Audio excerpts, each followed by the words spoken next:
오늘 우리에게 주신 하나님의 말씀, 우리가 함께 나눌 말씀은 시편 45강으로 시편 41편 1절에서 13절 말씀입니다. 시편 41편 1절에서 13절 말씀 제가 봉독해 드리도록 하겠습니다. 가난한 자를 보살피는 자에게 복이 있으며 재앙의 날에 여호와께서 그를 건지시리로다.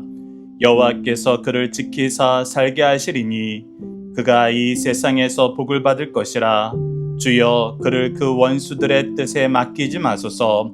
여호와께서 그를 병상에서 붙드시고 그가 누워있을 때에 그의 병을 고쳐주시나이다. 내가 말하기를 여호와여 내게 은혜를 베푸소서. 내가 주께 범죄하였사오니 나를 고치소서 하였나이다. 나의 원수가 내게 대하여 악담하기를 그가 어느 때에나 죽고 그의 이름이 언제나 없어질까 하며 나를 보러 와서는 거짓을 말하고 그의 중심에 악을 쌓았다가 나가서는 이를 널리 선포하며 나를 미워하는 자가 다 하나같이 내게 대하여 수군거리고 나를 해하려고 꾀하며 이르기를 악한 병이 그에게 들었으니 이제 그가 눕고 다시 일어나지 못하리라 하며 내가 신뢰하며 내 떡을 나눠 먹던 나의 가까운 친구도 나를 대적하여 그의 발꿈치를 들었나이다. 그러하오나 주 여호와여 내게 은혜를 베푸시고 나를 일으키사 내가 그들에게 보응하게 하소서. 이로써 내 원수가 나를 이기지 못하오니 주께서 나를 기뻐하시는 줄을 내가 알았나이다. 주께서 나를 온전한 중에 붙드시고 영원히 주 앞에 세우시나이다. 이스라엘의 하나님 여호와를 영원부터 영원까지 송축할지로다. 아멘. 아멘. 오늘 본문 말씀을 가난한 것이 자기에게는 복이 아니나 이웃에게는 복이다 라는 제목으로 함께 말씀을 나누도록 하겠습니다. 오늘 본문 말씀을 크게 두 단락으로 나눠서 보고자 합니다. 첫 번째 단락은 1절에서 3절 말씀으로 하나님은 성도가 어떠한 삶을 살기를 바라나요?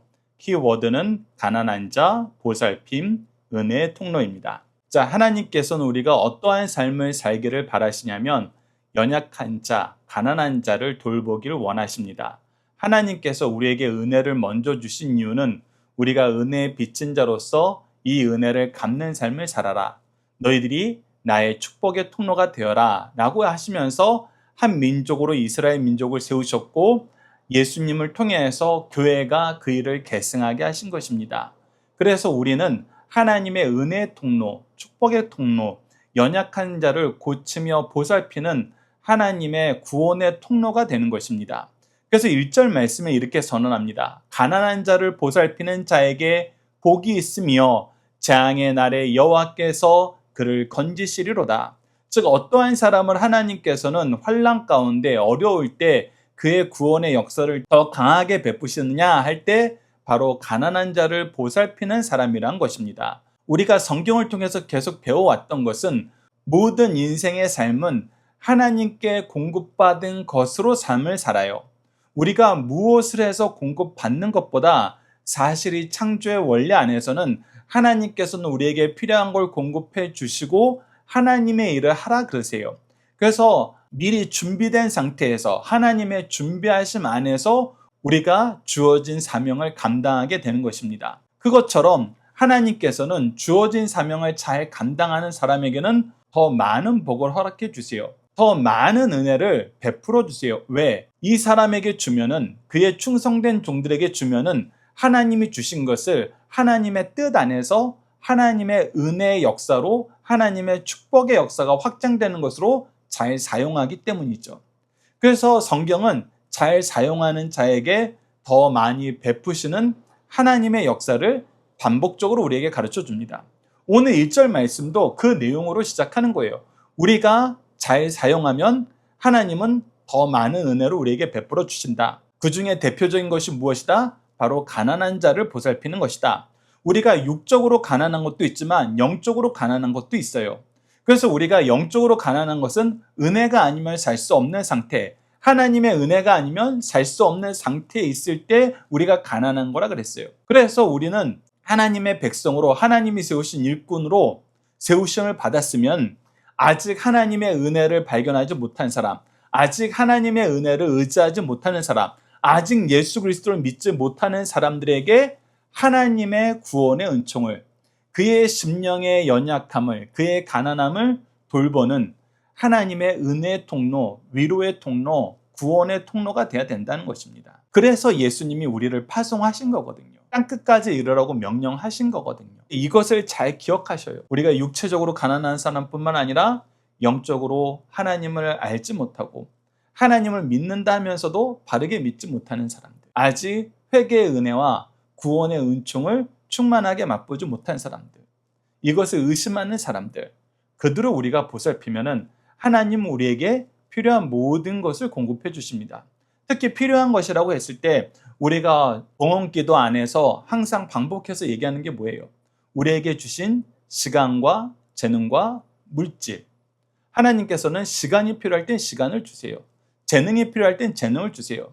물질이 필요할 땐 물질을 주신다는 것입니다. 그것이 하나님께서 우리에게 가르쳐 주신, 우리에게 약속해 주신 하나님의 통치의 질서예요.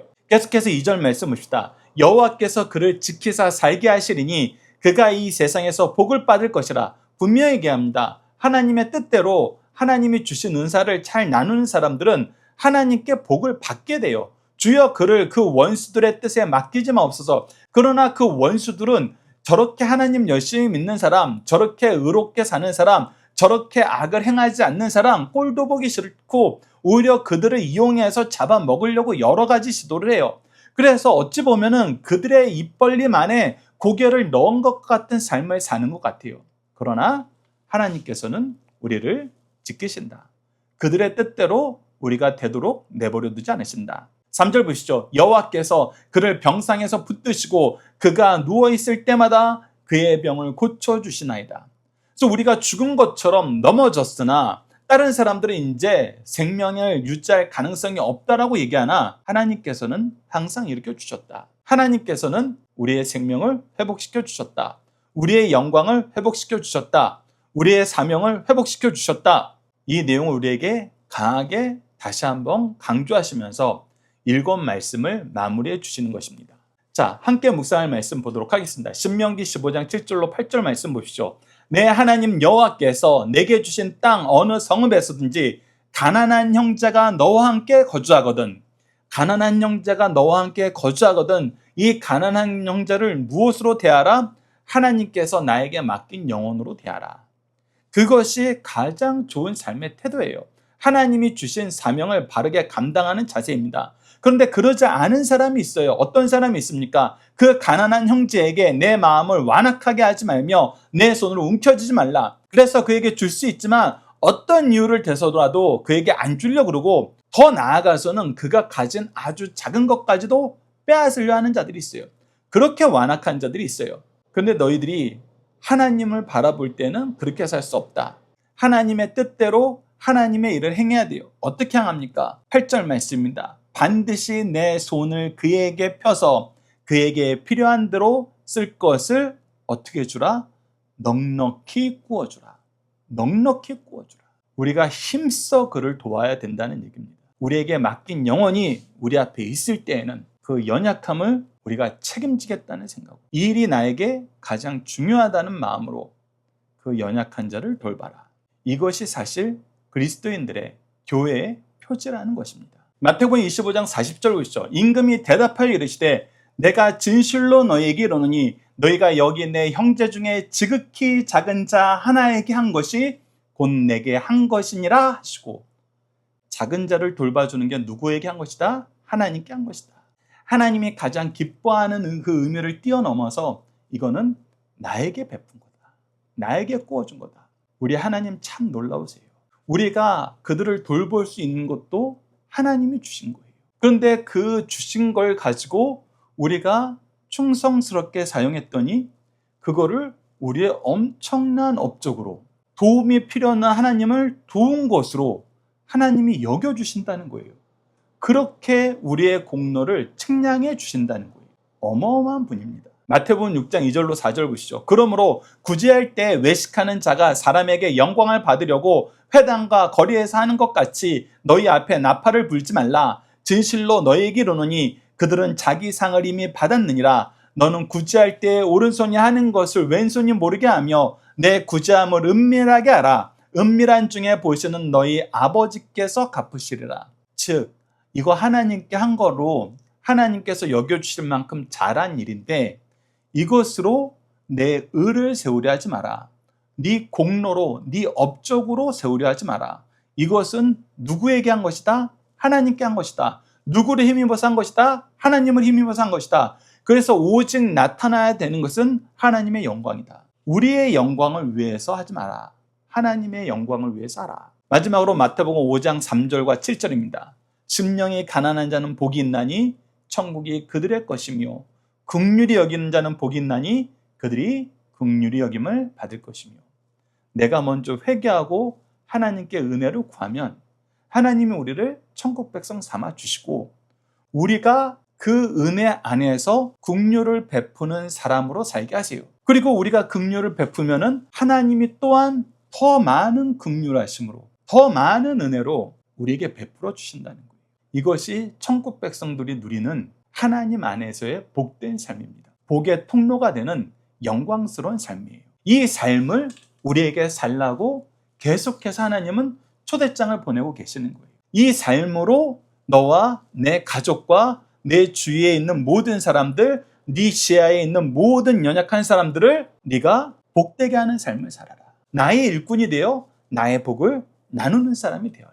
그리스도인들이 이렇게 살면은 여러분들 세상이 변합니다. 하나님을 인정하는 것이 이 세상에 가득 차게 돼요. 다시 한번 이 삶을 회복시키는 우리 승리한 상 가족 여러분들, 강성성경연구원 여러분 되길 간절히 기도합니다. 자, 두 번째 단락은 4절에서 13절 말씀을 우리는 무엇을 통해서 하나님이 우리와 함께 하심을 경험하나요? 키워드는 원수의 시도, 친구의 배신, 나를 이기지 못함입니다. 자, 여러분들 여기서 또 하나의 처절한 삶의 모습을 좀 더 깊게 있게 봐야 됩니다. 앞서 말씀드렸던 것처럼 우리가 연약한 사람들 보고 우리가 하나님의 축복의 통로가 되어서 오직 하나님의 의를 이루는 삶, 하나님의 공의와 정의의 공평하심을 우리가 기준으로 살는 삶을 살면은 우리를 통해서 많은 사람들이 복을 받아서 우리를 따르고 우리를 인정하고 우리와 함께하는 것이 즐거워하는 사람으로 가득 차야 되는데 그렇게 될 것 같은데 여러분 그렇지 않아요. 성경은 우리에게 정말 너무나 생생한 삶의 현장을 보여줍니다. 우리가 그렇게 살아도 죄악된 세상은 어떤 사람들이 나온다? 우리를 대적하는 원수들이 나온다. 근데 그 원수들이 어디에서 나온다? 내가 가장 사랑했던 내 가족들, 내 친구들, 내 이웃들 안에서 나온다. 엄청나게 아픈 말씀이에요. 자, 그 내용을 우리가 4절 말씀부터 9절 말씀까지 이어서 한번 보도록 하겠습니다. 내가 말하기를 여호와여 내게 은혜를 베푸소서 내가 주께 범죄하였사오니 나를 고치소서 하였나이다. 그런데 우리 신앙의 선조들의 태도, 영적인 리더들의 가장 아름다운 태도는 내가 사랑했던 사람들이 나를 배신해서 잡아먹으려 할 때에도 나는 누구 앞에 무릎 꿇어요? 하나님 앞에 무릎 꿇어요. 그리고 하나님께서 내가 지은 죄로 말미암아 징계하시는 것임을 가장 염려하면서 우리가 죄악된 그 어떤 허물이라도 우리의 삶 속에서 남아있지 않기를 바라는 마음으로 하나님께 고쳐달라고 기도하는 거예요. 은혜를 베풀어 달라고 기도하는 거예요. 이것은 여러분들 단순히 죄를 회개하는 걸 넘어서 이 죄악의 작은 뿌리라도 내 삶 속에 남아있지 않게 해달라고 간절히 원하는 거예요. 그리고 나서 원수들이 나에게 어떻게 대하는지를 얘기합니다. 5절 말씀 보시죠. 나의 원수가 내게 대하여 악담하기를 그가 어느 때나 죽고 그의 이름이 언제나 없어질까 하며. 여러분들 여기서 우리가 이 역사적인 배경을 보면은 이 시가 지어졌던 그 역사적인 배경은 사랑하는 압살롬과 그와 함께 동고동락했던 아히도멜이 반란을 일으켜. 그래서 가장 사랑하는 피부치와 가장 신뢰하던 친구가 지금 나를 향하여 하는 얘기가 바로 5절부터 9절까지의 말씀이에요. 뭐예요? 원수가 내게 대하여 악담하기를 그가 어느 때나 죽고 그의 이름이 언제나 없어질까. 야, 저 다윗 빨리 죽어버렸으면 좋겠다. 누가? 자기 아들과 자기 친구가. 그리고 더 이상 사람들이 다윗 좀 안 찾았으면 좋겠다.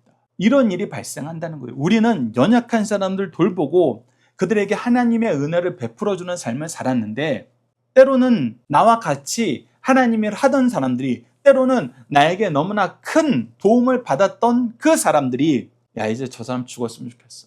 저 사람들 그만 찾았으면 좋겠어. 뭐 잘한 게 있다라고 맨날 사람들은 저 사람만 찾아. 이렇게 얘기하는 사람들이 있다는 거예요. 특히 우리가 영적인 부모나 스승들에게 이렇게 행하는 정말 안타까운 자녀들이 있다는 거예요. 안타까운 제자들이 있다는 것입니다. 계속해서 보십시오. 나를 보러 와서는 거짓말을 말하고 그리고 계속해서 거짓말로 나를 모함하는 거예요.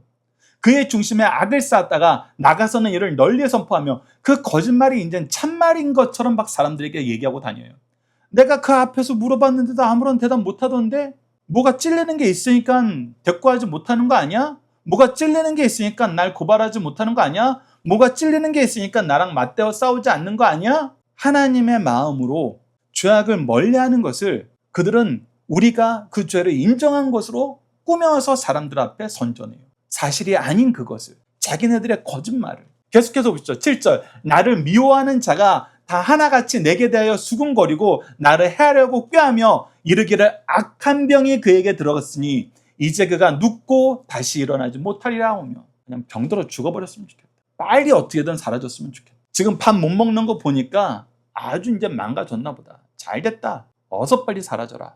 이런 생각을 한다는 것입니다. 계속해서 9절 봅시다. 내가 신뢰하며 내 떡을 나눠 먹던 나의 가까운 친구도 나를 대적하여 그의 발꿈치를 들었나이다. 근데 이런 사람들이 어떤 사람이었다? 내 사랑하는 친구였다. 내 사랑하는 아들이었다. 여러분들 우리 그리스도인들에게 이런 일이 생긴다는 거예요. 1절에서 3절처럼 하나님의 축복의 통로가 되어서 많은 사람들에게 하나님의 은혜를 전하는 삶을 살았는데 아주 핵심적인 사람이, 아주 가까운 사람이 가장 악하게 나를 대할 때가 있다는 것입니다. 그런데 이런 과정에서도 우리의 마음이 흔들리지 않는 것, 우리가 염려하지 않게 되는 것, 우리가 하나님의 선한 일을 멈추지 않는 것, 은혜의 통로가 되어서 계속해서 연약한 사람들을 돌보는 것, 그것을 계속할 수 있는 이유가 바로 10절에서부터 13절까지 우리에게 소개되고 있습니다.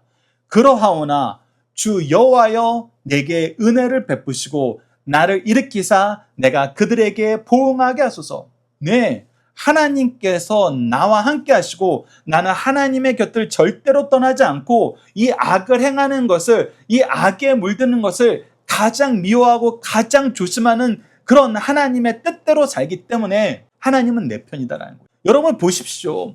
악담하고 거짓말하고 이걸 가지고 나를 어떻게든 죽이려고 그러고 배반을 밥 먹듯이 하는 사람과 오히려 이런 악은 내 입술에서 내 삶에서 절대로 존재하기를 원치 않습니다. 하나님 은혜를 베풀어 주셔서 나를 고쳐주셔서 하는 사람과 하나님은 누구 편에 서기시겠어요? 우리가 영적인 기준이 바로 설면은 영적인 기본적인 통찰력만 있어도 우리 이거 분명히 알아요. 그런데 이상하게 교회 안에서도 세상에서도 거짓말도 큰 목소리로 하면은 그 사람들을 더 따르는 사람들이 많아요. 뭐가 없는 거예요? 그들에게도 말씀이 없는 거예요. 그들에게도 하나님을 경외하고 하나님을 신뢰하는 마음이 없는 거예요. 그러나 결과는 정해져 있습니다. 하나님께서 나로 하여금 그들의 악행이 드러나게 만드세요. 그들이 악하다는 걸 증명하게 만드세요. 그들에게 죄의 값을 내가 받을 수 있도록 만드세요. 그게 바로 보응하게 하신다는 내용입니다. 그리고 오늘의 말씀 바로 11절입니다.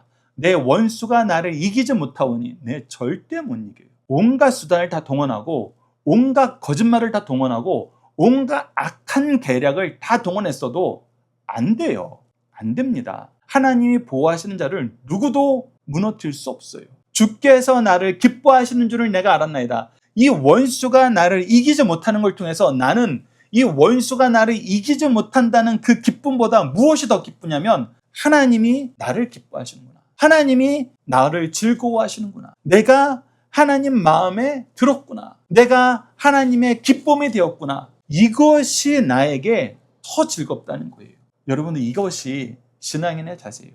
저 못된 놈들이 내가 원하는 만큼 망하나 안 망하나 보자. 그거 아니에요. 그건 아주 어린이 같은 신앙이에요. 도리어 야, 내 원수가 나를 이기지 못하는 거 보니 하나님 나를 너무 사랑하신다. 하나님 내가 하는 일을 너무나 즐거워하시는구나. 야, 그러면 이제 걱정할 거 없어. 하나님이 책임져 주시는 거니까 걱정할 거 없어. 지금 하던 대로 해. 더 열심히 하나님 신뢰해. 더 열심히 하나님 따라. 더 열심히 하나님 일해. 더 굳건한 믿음과 더 확실한 승리의 선언을 우리의 입술을 통해서 선포하게 하신다는 것입니다. 자, 12절로 13절 보시죠. 주께서 나를 온전한 중에 붙드시고 영원히 주 앞에 세우시나이다. 우리가 하나님의 붙드심 안에서 하나님의 세우심 안에 있으니까 흔들리지 않아요. 13절 보시죠. 이스라엘의 하나님인 여호와를 영원부터 영원까지 송축할지로다. 아멘, 아멘. 하나님이 우리에게 주신 놀라운 삶의 모습 중에 하나가 우리 입술에서 하나님을 찬양하는 것이